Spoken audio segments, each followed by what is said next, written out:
Hello everyone, welcome to new success zone. आज हम लोग प्रथम स्नातक स्तरीय मेंस परीक्षा जो 27 जनवरी 2013 को हुआ था उसका डिस्कशन करेंगे। इससे पहले इसका जो प्री का पेपर हुआ था 2011 का, उसका डिस्कशन करवा चुके हैं। तो जो भी स्टूडेंट पिछले वाले वीडियो को नहीं देखें, जाके प्ले लिस्ट में वीडियो को देख सकते हैं। और जो भी स्टूडेंट हमारे चैनल को सब्सक्राइब नहीं किए हैं, कृपया चैनल को सब्सक्राइब कर दें और बेल आइकन को दबाना न भूलें, ताकि जो भी हमारा नया इससे रिलेटेड कोई भी वीडियो आए तो आप लोग के पास आसानी से पहुंच पाए। तो प्री और मेंस के पेपर में थोड़ा सा डिफरेंस है कि प्री के पेपर में जो 70-75 क्वेश्चन ऐसे होते हैं जो जीके जीएस से पूछे जाते हैं, जबकि मेंस के पेपर में 90 क्वेश्चन जीके जीएस से पूछे जाते हैं। तो आइए वीडियो को शुरू करते हैं। पहला सवाल है कि उस राज्य का वर्तमान नाम क्या है जहां नालंदा नाम का प्राचीन शैक्षिक स्थल है। तो पूछा जा रहा है कि उस राज्य का वर्तमान नाम क्या है जहां नालंदा नाम का प्राचीन शैक्षिक स्थल है। तो इसका आंसर हो जाएगा बिहार।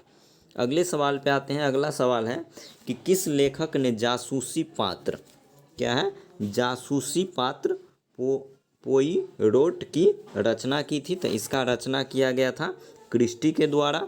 अगले सवाल पे आते हैं। अगला सवाल है कि किस लेखक ने प्रसिद्ध चरित्र जिब्स की रचना की। तो जिब्स की रचना किसके द्वारा किया गया? तो जिब्स की रचना किया गया वुडहाउस के द्वारा।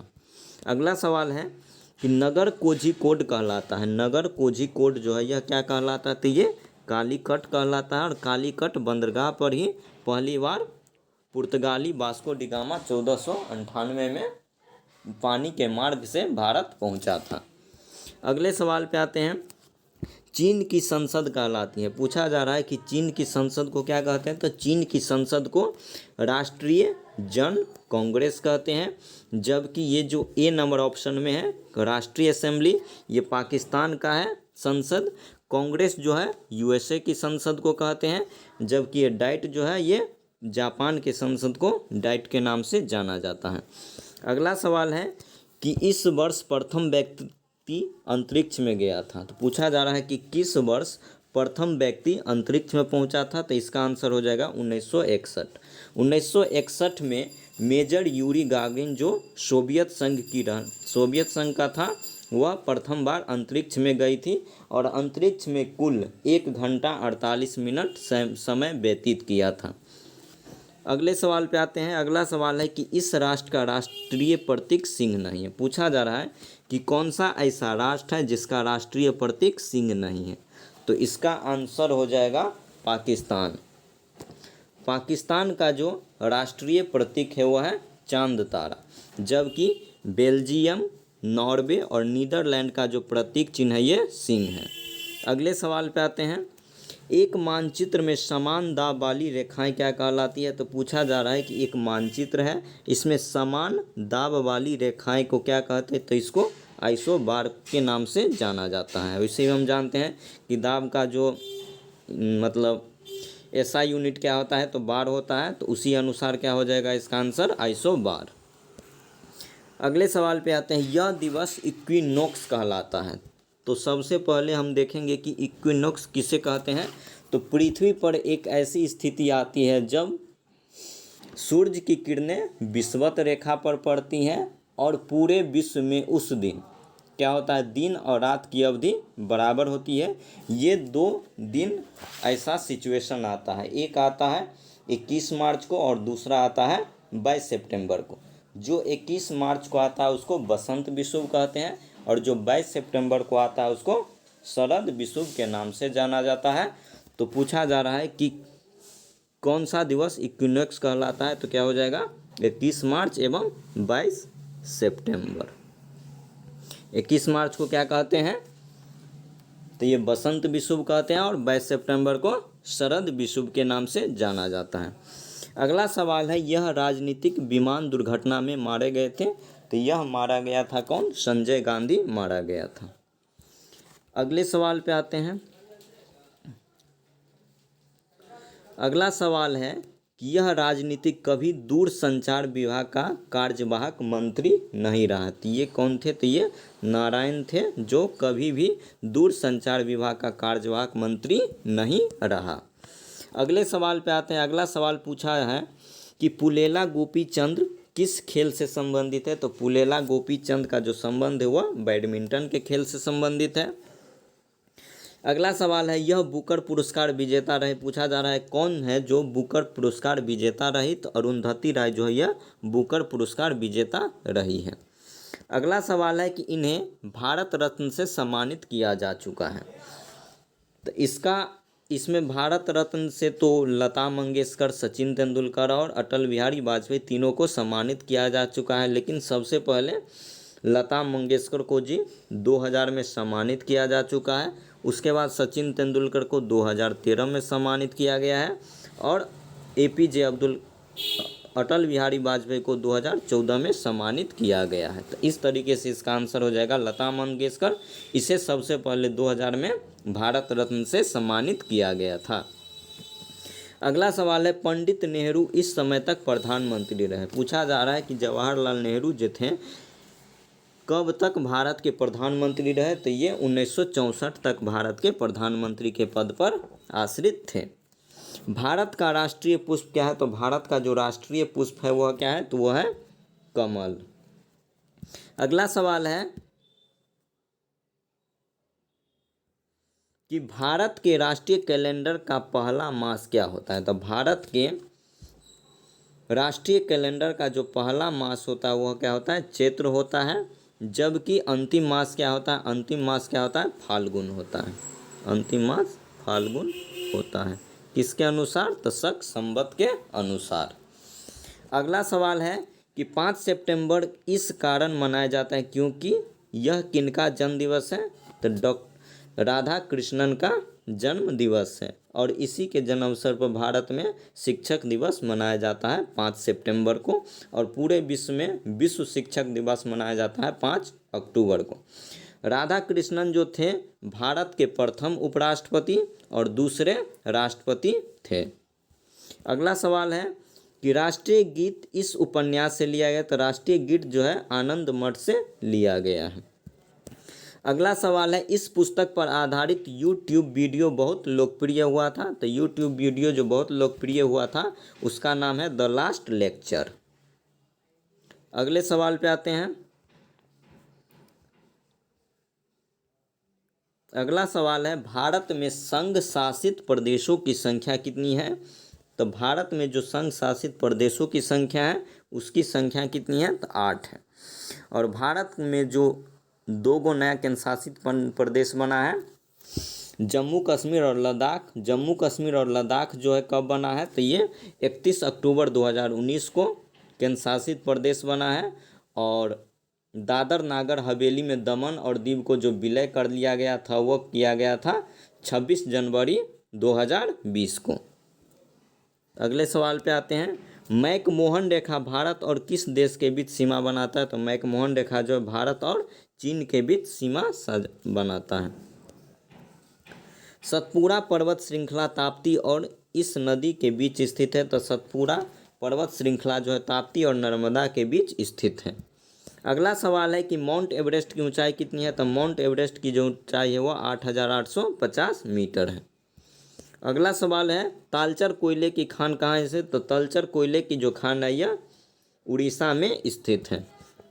अगला सवाल है कि यह राज्य नमक का उत्पादक नहीं। तो बिहार जो है यह नमक का उत्पादन नहीं करता है, जबकि राजस्थान, गुजरात और तमिलनाडु जो है यह नमक का उत्पादन करता है।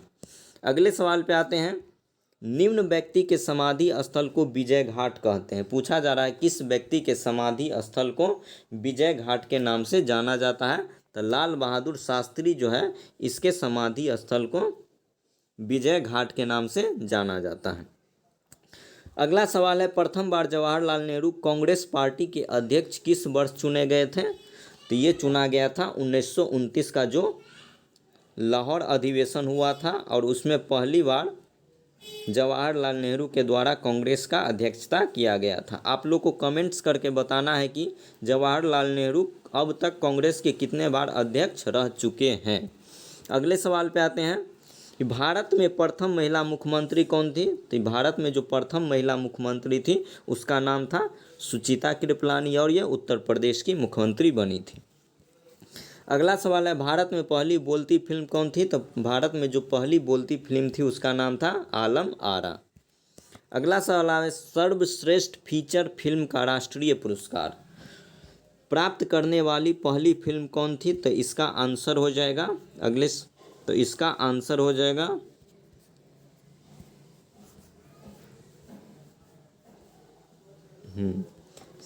श्यामची आई। क्या हो जाएगा आंसर? श्यामची आई। सवाल क्या था कि सर्वश्रेष्ठ फीचर फिल्म का राष्ट्रीय पुरस्कार प्राप्त करने वाली पहली फिल्म। तो इसका नाम है श्यामची आई। श्यामची आई। अगला सवाल है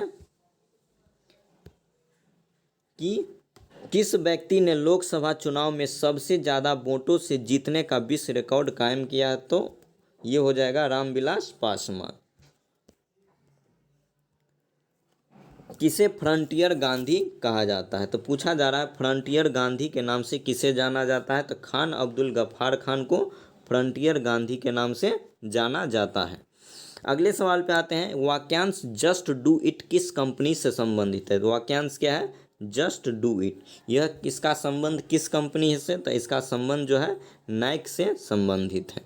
अगले सवाल पे आते हैं NSAID NSAID जो कि एक दर्द निवारकों की एक श्रृंखला में है। इसमें जो है मतलब आई जो है यह किसके लिए आता है? आई जो आता है नसेड में यह आता है इन्फ्लेमेटरी के लिए आता है। किसके लिए आता है? आई का संबंध है इन्फ्लेमेटरी। अगला सवाल है ओमेगा 3 किसका एक वर्ग है। तो ओमेगा 3 जो है ओमेगा 3 किसका एक वर्ग है। तो बसीय अम्ल का एक वर्ग है। अगले सवाल पे आते हैं उस प्रथम ग्रह का नाम क्या है जिसके बारे में खोज में बताया गया कि वहाँ दो सूर्योदय होते हैं। तो वहाँ दो सूर्योदय होते हैं केपलर 16b। इसका आंसर क्या हो जाएगा? जहाँ पर दो सूर्योदय होते हैं उसका नाम है केपलर 16b। अगला सवाल है कि वर्ष 2011 में किस नेता ने अनशन किया तथा इसे सद्भावना मिशन कहा। तो करेंट अफेयर का ये सवाल है। पूछा जा रहा है कि 2011 में किस नेता ने अनशन किया और सद्भावना मिशन कहा। तो ये कहे थे नरेंद्र मोदी जो कि वर्तमान में क्या है? भारत के प्रधानमंत्री हैं। अगले सवाल पे आते हैं नालंदा अंतर्राष्ट्रीय विश्वविद्यालय का पहला कुलपति किसे नियुक्त किया गया था। तो नालंदा अंतर्राष्ट्रीय विश्वविद्यालय का जो पहला कुलपति नियुक्त किया गया था वे थे APJ अब्दुल कलाम। APJ अब्दुल कलाम आज़ाद। अगले सवाल पे आते हैं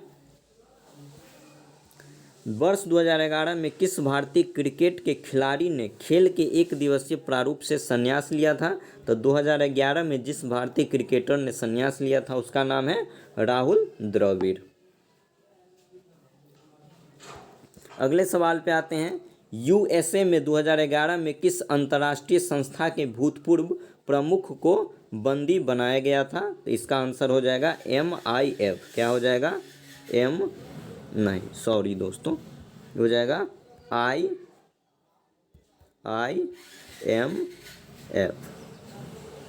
अगले सवाल पे आते हैं। अगला सवाल है किस यूरोपीय देश ने 2011 में अपनी प्रथम महिला प्रधानमंत्री चुना। पूछा जा रहा है कौन सा ऐसा यूरोपीय देश है जिसने 2011 में प्रथम महिला प्रधानमंत्री चुना था। तो था डेनमार्क। और डेनमार्क की राजधानी क्या है? तो कोपेनहेगन।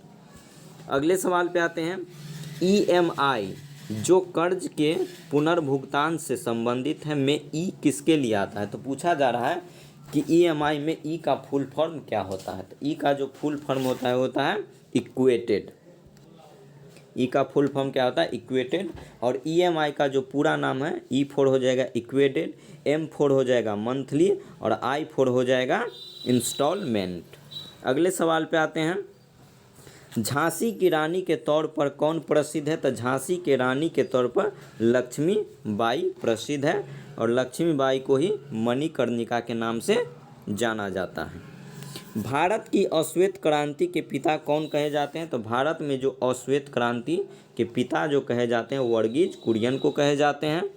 अगला सवाल है कि अमेरिकी विशेष सेना जिसने ओसामा बिन लादेन को मार गिराया था वह कहलाता है क्या? तो वह कहलाता है सील। क्या हो जाएगा आंसर दोस्तों? सील। तो ओसामा बिन लादेन जो था इसका जो मृत्यु हुआ था 2 मई 2011 को हुआ था। कब हुआ था इसका मृत्यु? 2 मई 2011 को ओसामा बिन लादेन का मृत्यु हुआ गया था। अगले सवाल पे आते हैं, किसने द लास्ट सपर को चित्रित किया था? तो लास्ट सपर को जो चित्रित किया था वह लियोनार्डो द विंसी के द्वारा चित्रित किया गया था। अगले सवाल पे आते हैं, ब्रिटिश शासन के विरुद्ध कांग्रेस ने किस वर्ष असहयोग आंदोलन प्रारंभ किया था? तो असहयोग आंदोलन जो प्रारंभ किया गया था तो ये जिस दिन बाल गंगाधर तिलक का जो मृत्यु हुआ था 1 अगस्त 1920 को, इसी दिन असहयोग आंदोलन शुरू किया गया था। तो इसका आंसर हो जाएगा ऑप्शन 1 अगस्त 1920। 1 अगस्त 1920। अगला सवाल है कि यह प्रसिद्ध स्थल बिहार में स्थित है। पूछा जा रहा है कि चारों में से कौन सा ऐसा स्थल है जो बिहार में है? तो बिहार में अशोक स्तंभ है और इसका जो लोकेशन है वह है क्या? वैशाली। कहाँ है? वैशाली। अगले सवाल पे आते हैं कि पृथक पंचायती राज मंत्रालय का गठन कब हुआ था? तो पृथक पंचायती राज मंत्रालय का जो गठन हुआ था इसका गठन हुआ था 2004 में। कहाँ पर? तो दिल्ली में हुआ था। कहाँ पे हुआ था? नई दिल्ली में। अगले सवाल पे आते हैं कि जनजाति संथाल इस राज्य में नहीं रहती है। तो पूछा जा रहा है ऐसा कौन सा राज्य है जिसमें संथाल जनजाति के लोग नहीं रहते हैं? तो इसका आंसर हो जाएगा असम। जबकि झारखंड, उड़ीसा और पश्चिम बंगाल में संथाल जनजाति पाया जाता है। और संथाल विद्रोह को जो नेतृत्व कर रहे थे सिद्धू और कान्हू। यह विद्रोह हुआ था 1855-56 में। 1855 में सिद्धू की मृत्यु हो जाती है और 1856 में कान्हू की मृत्यु हो जाती है। और यह सबसे भयानक विद्रोह था। इसमें कुल 15,000 से अधिक जनजाति की मृत्यु हो गई थी। अगले सवाल पे आते हैं, भारत में विशालतम समुद्र तट कहाँ है? तो भारत का जो विशालतम समुद्र तट है ये हो जाएगा तमिलनाडु। अगले सवाल पे आते हैं। अगला सवाल है कि झारखंड के उत्तर में कौन सा राज्य स्थित है? तो झारखंड के जो उत्तर में वो हो जाएगा बिहार। जबकि पूरब में क्या हो जाएगा? पूरब में हो जाएगा पश्चिम बंगाल। दक्षिण में क्या हो जाएगा? दक्षिण में हो जाएगा उड़ीसा। जबकि पश्चिम में पूछा जाए तो पश्चिम में क्या हो जाएगा? छत्तीसगढ़। तो चारों याद रखना आप लोगों को। झारखंड के उत्तर में बिहार है, पश्चिम में छत्तीसगढ़ है, पूरब में पश्चिम बंगाल है और दक्षिण में कौन सा राज्य है? तो झारखंड के जो दक्षिण में है वो है उड़ीसा। अगले सवाल पे आते हैं। अगला सवाल है कि सबसे अंदर भूमि द्वारा घिरा पतन कौन है? कि सबसे अंदर भूमि द्वारा घिरा पतन यानी कि बंदरगाह कौन है? तो इसका आंसर हो जाएगा विशाखापट्टनम।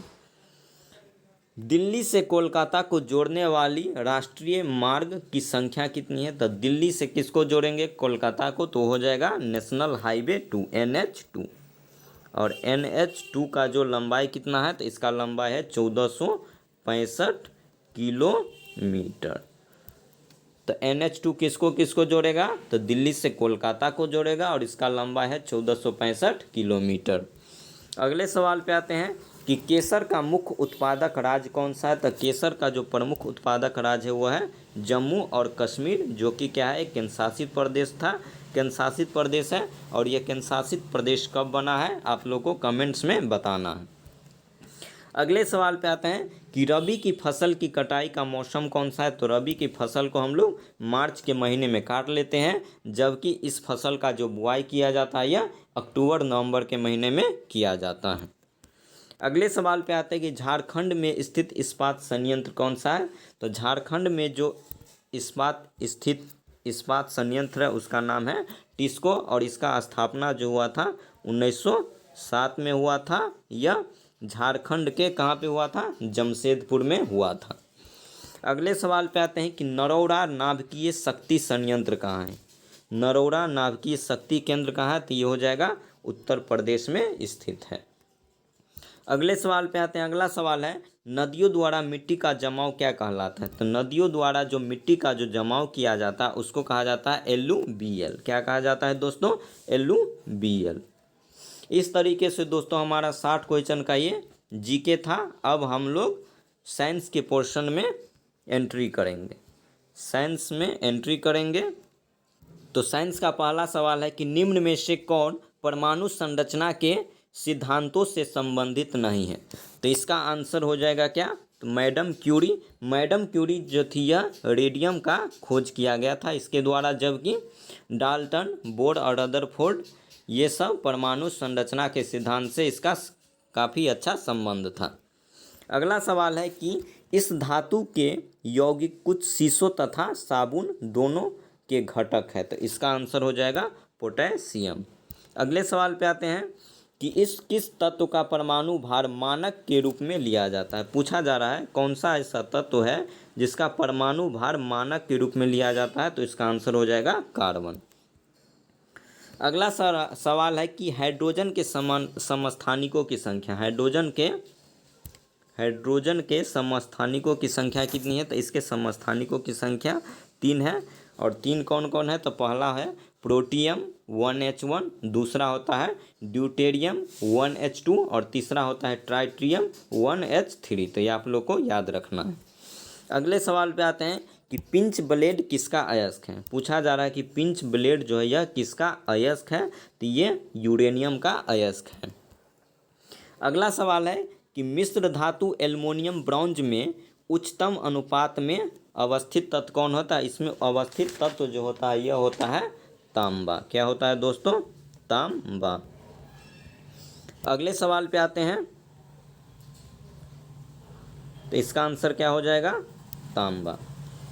अगला सवाल है कि अकार्बनिक यौगिकों से संश्लेषित प्रथम कार्बनिक यौगिक का नाम क्या था? तो इसका आंसर हो जाएगा यूरिया। अगले सवाल पे आते हैं। अगला सवाल है कि बुर्ज अभिक्रिया इसे प्राप्त करने हेतु प्रयुक्त होती है। तो बुर्ज प्रक्रिया जो होती है किससे प्राप्त करने के लिए प्रयुक्त होती है? तो इसका आंसर हो जाएगा एल्केन। अगले सवाल पे आते हैं। अगला सवाल है सिरके का पीएच मान कितना होता है? तो सिरके का जो पीएच मान क्या होता है? 3 होता है, लगभग 3 होता है। अगले सवाल पे आते हैं ग्लिसरॉल में प्राथमिक एल्कोहलिक समूहों की संख्या कितनी है? तो ग्लिसरॉल में जो होता है प्राथमिक एल्कोहलिक समूहों की जो संख्या होती है वो उसकी संख्या कितनी होती है? 2 होती है। अगले सवाल पे आते हैं। अगला सवाल है कि प्रकाश संश्लेषण का प्राथमिक उत्पाद क्या होता है? तो प्रकाश संश्लेषण का जो प्राथमिक उत्पाद होता है वह है ग्लूकोज होता है। तो देखिए दोस्तों ये प्री के पेपर में क्या पूछा गया था कि प्रकाश संश्लेषण का अंतिम उत्पाद क्या होता है? तो अंतिम उत्पाद क्या होता है? कार्बोहाइड्रेट होता है। और मेंस में क्या पूछा गया है कि प्रकाश संश्लेषण का प्राथमिक उत्पाद क्या है? तो इसका ग्लूकोज हो। तो दोनों के क्या कर दिया है? रिलेट कर दिया है। एक में अंतिम पूछा और एक में प्रथम पूछा। तब प्रथम क्या हो जाएगा? ग्लूकोज हो जाएगा और अंतिम उत्पाद क्या हो जाएगा? कार्बोहाइड्रेट्स हो जाएगा। अगले सवाल पे आते हैं। निम्न में से कौन अन्य तीनों को समाहित करता है? तो इन तीनों को समाहित कौन करता है? पारितंत्र। पारितंत्र के अंतर ही कम्युनिटी यानी कि समुदाय, जाति और आबादी तीनों आते हैं। जिस प्रकार ट्रांस हिमालय के अंतर्गत काराकोरम, लद्दाख, जौस्कर आते हैं उसी प्रकार पारितंत्र के अंतर्गत कम्युनिटी, जाति और आबादी को शामिल किया जाता है। अगला सवाल है कि मशरूम किसका उदाहरण? तो मशरूम क्या है? तो मशरूम एक कवक है। अगले सवाल पे आते हैं। यह प्रकंद का एक उदाहरण है। तो अदरक और हल्दी जो होता है, अदरक और हल्दी जो होता है यह क्या होता है? यह प्रकंद का उदाहरण होता है। जबकि आलू क्या है? तो आलू क्या है? एक तना है।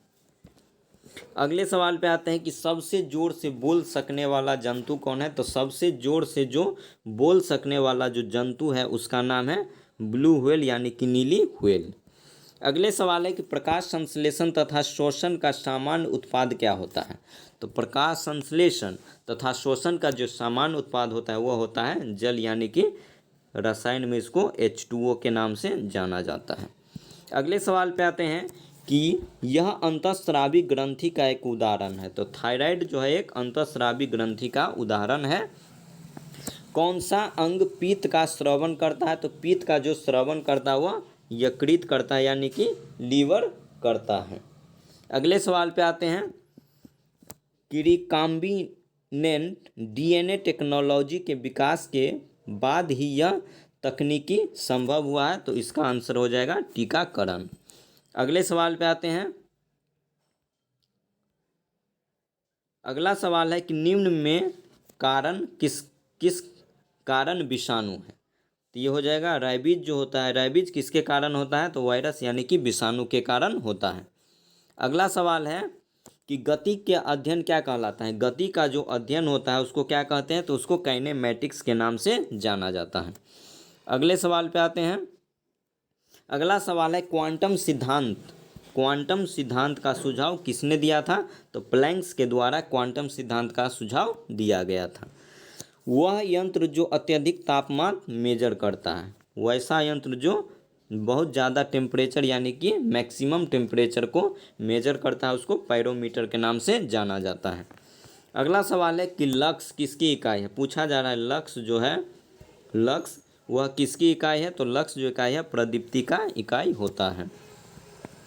अगले सवाल है कि यह एक अश्वशक्ति का समतुल्य है, मानी एक अश्वशक्ति किसके बराबर होता है? तो एक अश्वशक्ति जो होता है 746 वाट के बराबर होता है। अगला सवाल है कि यदि एक अवतल दर्पण में, दर्पण कैसा है? तो अवतल दर्पण है, वस्तु एवं प्रतिबिंब दोनों वक्रता केंद्र पर, वस्तु एवं प्रतिबिंब जो है दोनों क्या है? वक्रता केंद्र पर है, तब इसका प्रतिबिंब कैसा बनेगा? तो पूछा जा रहा है दर्पण कैसा है? अवतल दर्पण है, इसमें वस्तु और प्रतिबिंब को दोनों को कहाँ रखे हैं? वक्रता केंद्र पर रखे हैं। तो इसका जो प्रतिबिंब बनेगा वस्तु के समान आकार का बनेगा। जिस आकार का वस्तु है उसी आकार का क्या बनेगा? उसका प्रतिबिंब बनेगा।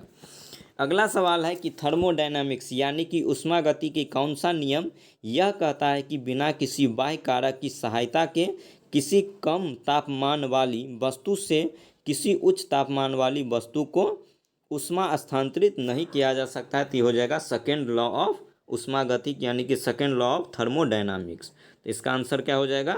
दूसरा। अगले सवाल पे आते हैं। अगला सवाल है कि एक वायुयान क्या है? एक वायुयान की ध्वनि सामान्यतः किसके संगत होती है यानी कि बराबर होती है? तो एक वायुयान जो होता है इसका ध्वनि सामान्यतः संगत होती है 100 डेसिबल के। अगला सवाल है कि 1 नैनोमीटर बराबर होता है। तो 1 नैनोमीटर जो बराबर होता है, यह 1 नैनोमीटर बराबर होता है 10⁻⁹ मीटर के। अगला सवाल है कि सौर ऊर्जा का प्रमुख स्रोत क्या है? तो सौर ऊर्जा का जो प्रमुख स्रोत है वह है नाभिकीय संलयन। क्या हो जाएगा दोस्तों? नाभिकीय संलयन जो है जो सौर ऊर्जा का प्रमुख स्रोत माना जाता है।